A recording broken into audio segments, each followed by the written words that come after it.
Oh, yeah, no, the Irishman, Al Pacino, Robert De Niro for the first time in the Martin Scorsese film. Good evening. Welcome to the Oceanside Library in Long Island, New York, where tonight we are going to speak your truth.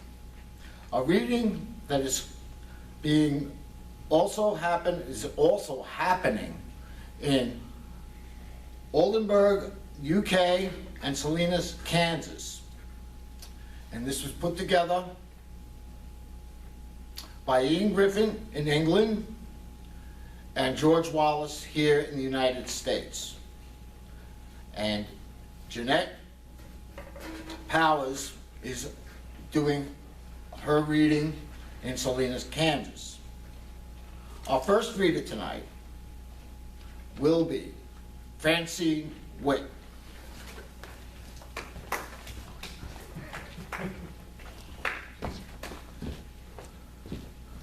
Hello. Thank you, Peter. Is this, You can lower it. yeah, let me get the, there we go. Okay. So, hi. Yes, I'm Francine Witt, and I'm going to be reading a poem by Fran Reeder from the UK, John Epic. These are really good poetic names. From Salina, Kansas, and then myself. I'll read one of my poems. This is called Gender Wars Rap. So I'll try to rap it. Now let's be honest about the games we play, like you got it out, you put it away. Not there, stupid, not on the floor. The potato peeler belongs in that drawer. And here's a situation that's not new either. A woman uses white knife instead of a screwdriver. A misdemeanor she should know by now is guaranteed to raise the male eyebrow. Next we come to laundry and how lives are blighted by those odd socks that can't be united. Or folding sheets, we each have our way of putting that cover on the double duvet. Another situation, so I'm told, revolves around controlling the remote control. I attest to that. He who's always right, or she who's never wrong, or the one who never lets bygones be gone. And as for the bathroom balance of power, like turn the tap off, I'm in the shower. Not changing the toilet rolls a sin as renowned as forgetting to put the toilet seat down. I'm told that a female can be unpredictable, so it needs a mind reader with skills formidable. And woe betide the male who fails to recall the date their anniversary happens to fall. I know my examples aren't comprehensive, but this is the end. Don't be apprehensive. When the going gets tough, then they say every time, to err is human, to forgive is divine. Watch out, Ice-T. Okay. This one is by John Epic. Great poet name, right? Salina, Kansas. The hypothetical triumph of pulverized meat. You, my false master, are merely another cog in the machine. And for me, I am pulverized meat, trampled, kneaded, sculpted, and forcibly fit into my place. You, my silly oppressor, has only one power, to tediously push the button. And for me, as I lie silently still, painfully patient, while hiding my discontent, the meat market puts me in the aisle, in a row, an artless pattern, next to, above, and below others. Just like me, concealing their need and their anger, dressed up like dolls are we. Our attire inexpressive, our eyes dead, seemingly without hope.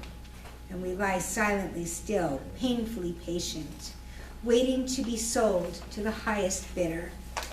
You, the anxious button pusher, are just in your fear, because when you're on vacation, numbed by your entertainment, we, the pulverized meat, appreciate what we earn, and we spend every cent on knowledgeable, lift and encourage one another, feel responsible for our neighbors, share our humanity, knowing in time, as you, my false master, become obsolete, our lineage will trade places.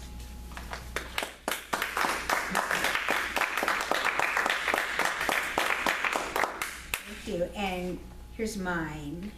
This is called Bravado. This is kind of like what we were talking about just a few minutes ago.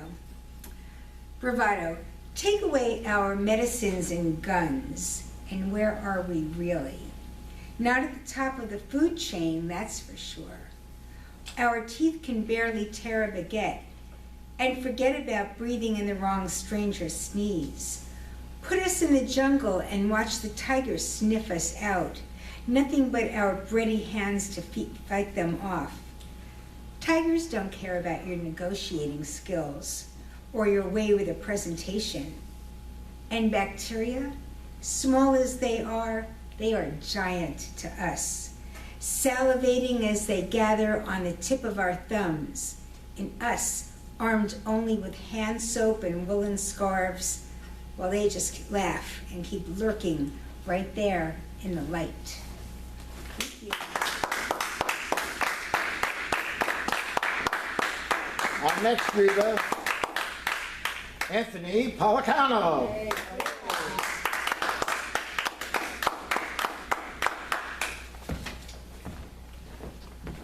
Thank you, Peter.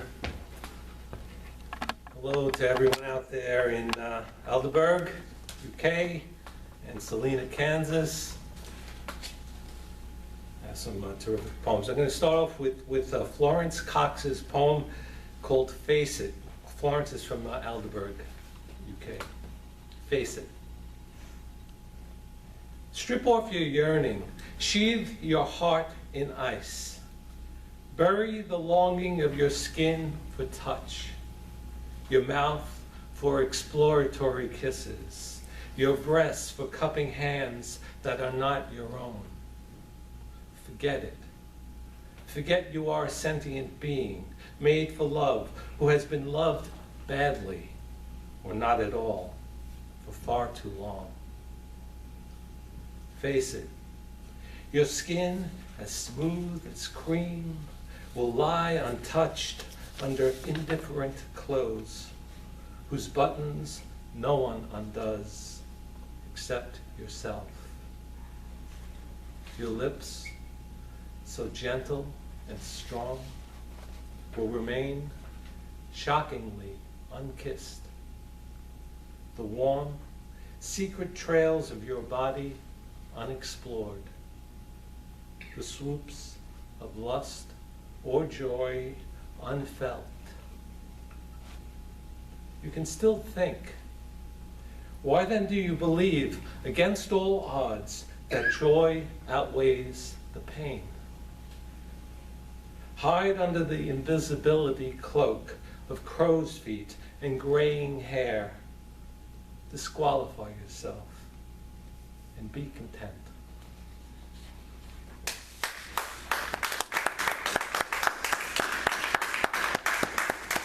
And this next poem is by Mickey Lacey from Salinas, Kansas. It's called Speak Your Truth. Words may be gibberish to you, but as my words flow and land wherever they have an inkling, it's because the air is free to carry voices unsilenced as they shout out pain and joy and laughter in the same sentence. Open your ears to hear freedom of voices speaking out truth in unison. Are you alone, standing in shadows, lips muted, listening to someone else's interpretation of you? They'll hide quietly, silently, behind their closed lips, while I speak my truth unapologetically and completely to the masses.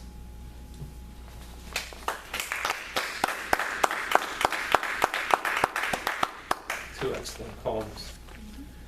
This is my poem, Tony Policano from New York, Long Island, New York, and it's called Barn Burning.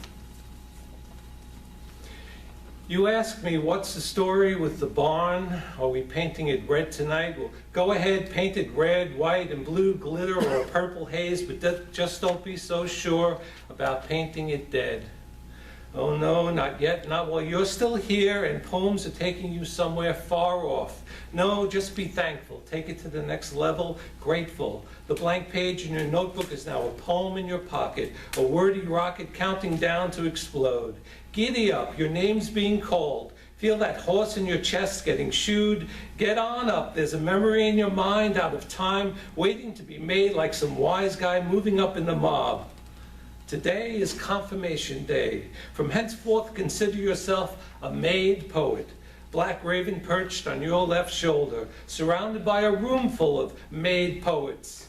We're resurrecting the sunflowers by the railroad tracks, assassinated in broad daylight by cold-blooded technocrats. Yes, they're blooming again hydroponically, symbolically. Let's lace up our capezios, dance to the radio. Retro love songs from a collective unconscious break out in serendipity like teenagers breaking out in acne. Imperfection is beautiful. We are beautiful. With all of our faults hanging like damp underwear on a line, caught somewhere between summer doldrums and naked winter bird song as each season melds like days into the next. Let the government threaten the government shutdown. Let Detroit automakers transplant another factory to a foreign land.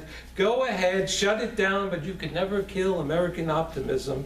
You can't erase an immigrant's 1,000-mile journey. You can't disguise blue-collar virtue with phony, four-worded bullshit slogans. You just can't do it. We are all Jimmy Stewart.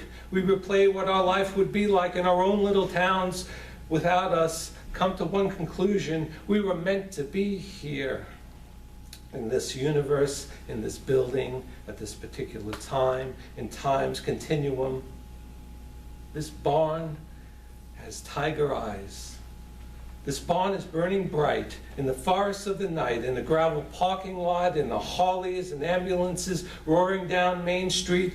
This barn is a fire burning in our guts, validating our genetics, burning DNA helixes on our front lawns. I spat into a plastic vial, sealed it tight, mailed it to 23andMe, got the results, and I know now what I contain. This barn may burn, but it will not be consumed. This barn makes up 36, no, make that 63% of the blood coursing through my poetic Long Island veins.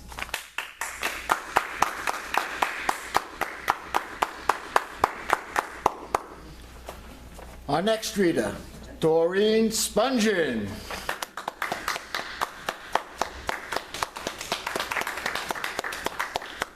Thank you, Peter. And so pleased to be able to take part in this once again. Greetings to Aldeburgh and Salina. This is a poem by Sue Wallace-Shaddad. She's from Aldeburgh, UK. It's called In the Mirror.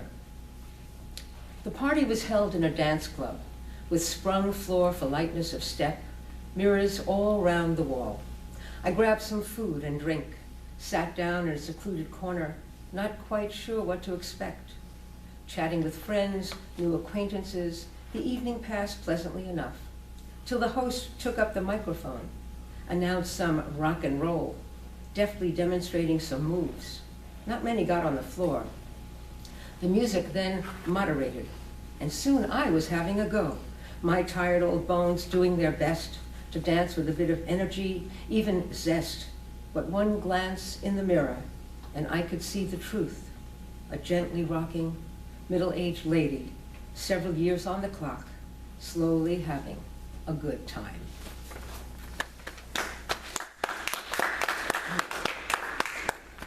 This next one is from Jason Ryberg from Salina, Kansas.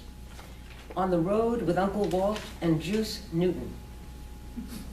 Woke up to the ancient alarm clock radio blaring next to my head with the latest mayhem from around the world and the fairly advanced stages of a Walt Whitman beard that I swear wasn't there when I went to bed.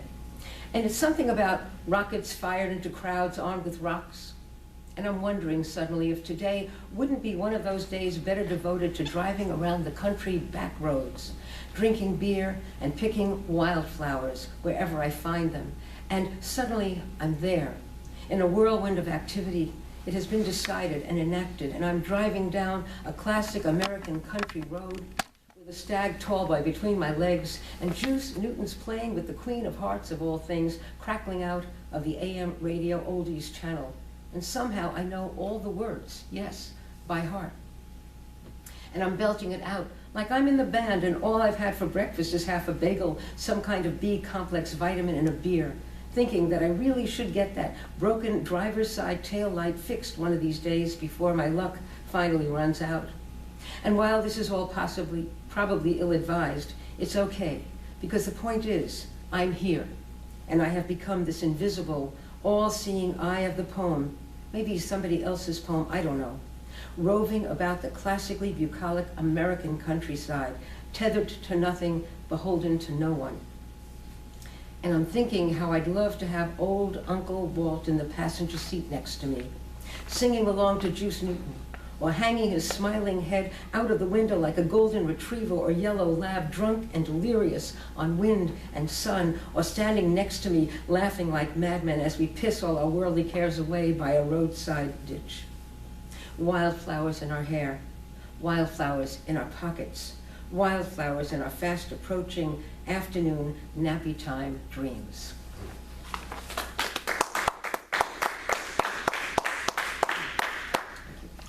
And this is my life wrecker. Planet by day, monster by night. The news cuts us into pieces, scatters us, pollution. We sweat, we starve, we cannot breathe, ears no longer. Compassion quits and stuffs us into a paper sack. We are garbage, disposed of in the deep night. No one is looking out for us. Do you pray? Planet, start praying. We are all doomed as ice melts and fires persist. Everything is burning. The smoke stings and we sing anthems, wear hats, draw guns. Red plus blue equals nightmare, the new math. We are the ash.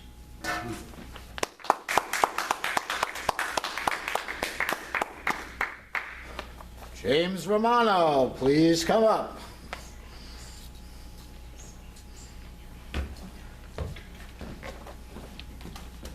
Well, Peter, greetings to UK, to Kansas, and the global community. We're all one. The first one is, poem is being read by, is by Colin Wiles from Aldeburgh, UK. The title is The Truth of It.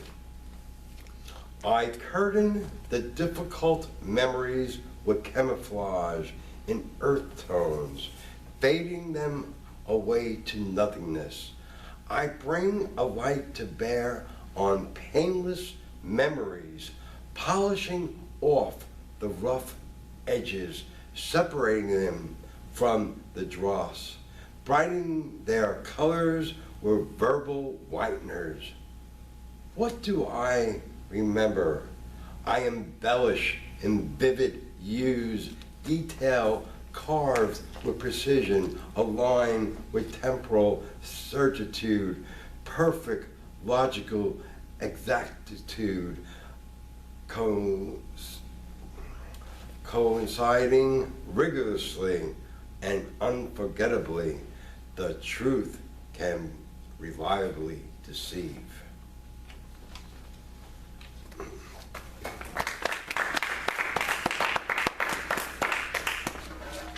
This is Lori Black, Salinas, Kansas.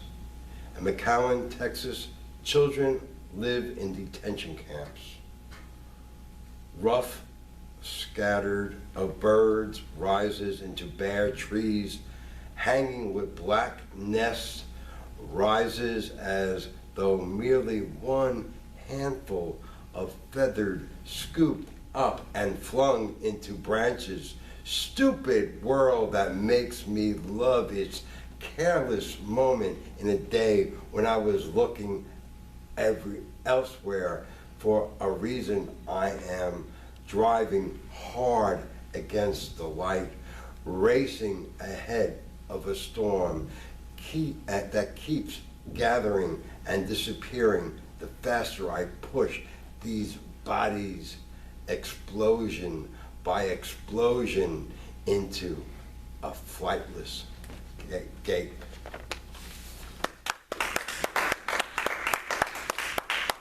And this is for all that attended around the world. Climate change. All we are saying is save our planet. Dialogue. When I was your age and a demonstration, say, against the Vietnam War, prejudice, or environmental, we just cut out of class no matter what. By the way, do you remember the Crosby, Stills, Nash and Young song, Teach Your Children Well? Well, today's students go to demonstrations as a class trip. I guess that's progress, but why? The world is in a more dire situation today, unfortunately.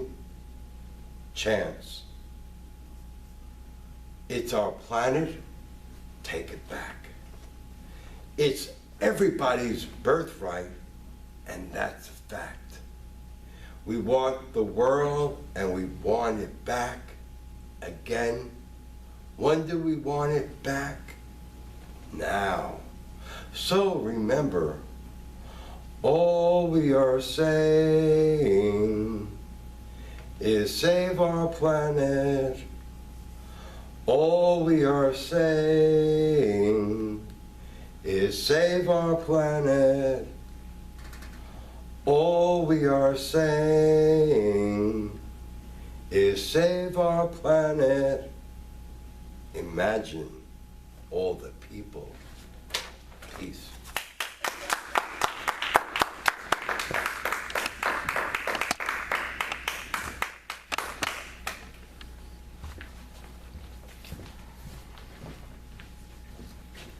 Hi, I'm Peter Dugan, and I'm going to read Giving by Sue Forster, Aldeburgh, UK.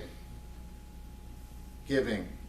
How much better it is to serve soup with a spoon than to stir up trouble with neighbors. How much better to offer warmth, a smile, a hand, or a bowl of cherries in long winter months with the silver spoon you were born with.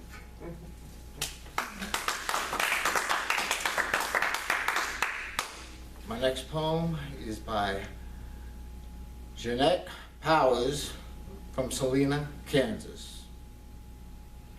After bourgeois the bathers. I hope I pronounce her name, bourgeois the bathers.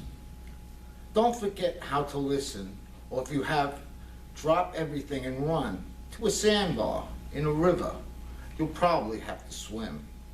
Take off your shoes before you leave. Take off your clothes before you get there. It'll be chill and brisk. There'll be fish who nibble the round peach fuzz of your bare thighs and toes, and elsewhere too. Let them. Be quiet. Remember you know where you are. This is it. Remember you know how to breathe. Yes. Fresh. Yes. Your body grows heavy. You stop holding yourself up so much. You put your mind in its own pocket. You are here. You are here. Lay on the sand and spread your legs. Show the sun your whole body. There is no shame. The heron flies over you. The wobbler continues her lunch. Deep sip fresh water across the way, and the salamander rests near your foot. You are part of this. Your body will always remember, but you will always have to remind your mind. Happiness is light as a feather, but none can bear it. Calamity is heavy as the earth, yet none can avoid it.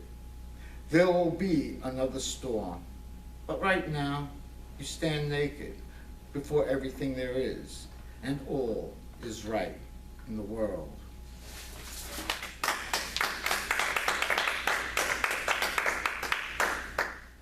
here's my poem, Life on the Periphery.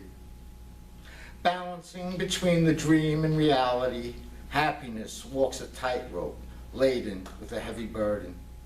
Twilight blends with the city's skyline, an image that paces and prowls the cage of society's state of mind as commuters are herded like cattle, crowd onto the train. They flutter like moths to straddle white picket fences, boxed in by the parentheses of consciousness, feign their docile veil of domestication buried beneath the shadow of tombstones, and bask in the silhouettes cast by the mist that shrouds the haloed moon. A vibration shudders the air up by the railroad tracks, where daffodils evaporate in the light of electrified moonshine. Trees and shrubs blur along the rail line, forming a makeshift inversion of thought, torn to shreds like the weathered mattress that lays in the overgrown grass between the park fence and train tracks. Jukebox rust drips in the air as teenagers perform a dance under neon lights, a celebration of immunity to the aroused void. Purple haloed streetlights turn the blacktop road red, the impetus of a monotonous reality generated by imagination and fears, as dusk foreshadows the failing light of day, viewed from behind the decayed stone walls. But like salamanders in a cemetery, they scurry to the comfort of home, an experience portrayed in the abstract lithograph of American life, floundering in a whirlpool of idealism. Thank you. George Wallace, unfortunately, is under the weather and could not be with us tonight. So Francine Witt will come back up and recite his poems, and Ian Griffiths.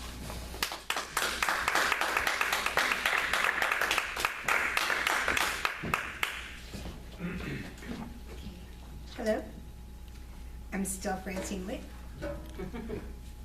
Okay, this is Ian Griffiths from Aldeburgh UK. Hymn. There is a line that's drawn against the sky, a line that's grown and lasts through time, and seen from east, north, south, or west, it is the line my soul knows best. And though it is only silhouette of hill, its sentence and its truth sustain me still. It matters not how far I roam, that line will always speak of home.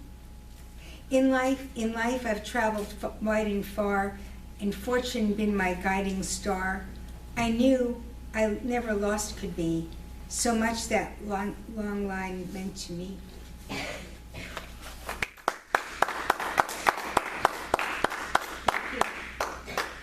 And this is George Wallace from New York. I drove west because of you. I drove west because of you and for you.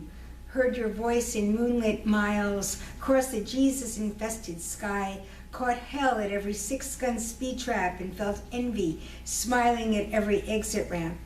I tasted blood in a coffee cup in Abilene, and in Nevada, the 6-month rain never came.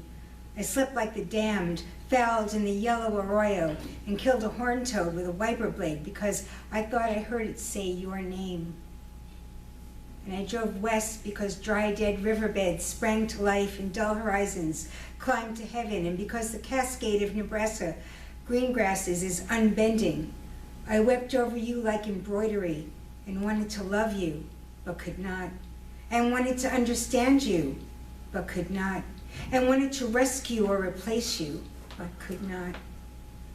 Yellow prairie sunlimp over the State House dome, your voice is like the little Colorado River carving a deep ditch deeper out of the flesh of the virgin. Your voice is cavernous, recalling crocodiles and thin-necked ibis, red seas parting, and I wanted to redeem you, but could not. On your lips, the song of endless cattle, in your palms, spit of ancient leather. In my rearview mirror, an unregulated militia of 2 big cowboys shooting their foul shotgun mouths off like Washington politicians. And I drove west because of you and heard your voice in full wing like larks, your voice quick as bullet trains, covered with wagon dust, your voice cheap as crimes and easy encroachments, your voice a bone-thin man with one eye on the horizon and the other eye missing, hell-bent on death, on survival, on oblivion, your voice, wet boots trampling out the vintage across this intractable nation. Thank you.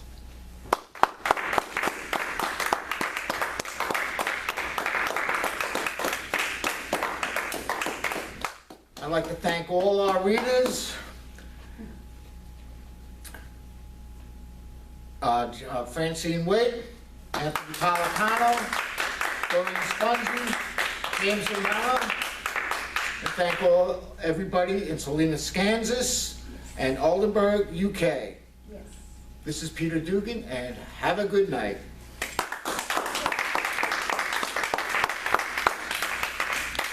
All right, when I get it home, we're gonna see what happens.